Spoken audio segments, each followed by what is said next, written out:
เสียง บทเรียนฝึกเว้าภาษาลาวชั้นประถมศึกษาปีที่ 1 บทที่ 10 ทวนคืน ข้อ 1 บทเรื่องเว้าเกี่ยวกับเทิง ก้อง ใน และนอก บทเรื่อง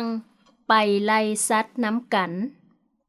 ท้าวคำเล่นลิ่นกับน้องสาว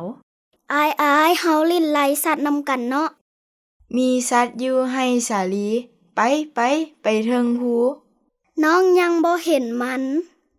มันอยู่หั่น ไปเข้าไปในให้สาลี น้องยังบ่เห็นมัน มันอยู่หั่น ไปในให้สาลี น้องยังบ่เห็นมัน มันอยู่หั่น ไปเจ้าเห็นมันแล้วบ่ โอ้ น้องเห็นมันแล้ว ไวออกไปนอกให้สาลี ไวไปลอดกองหัว ไวเข้ามาในเหือแล้วอัดประตู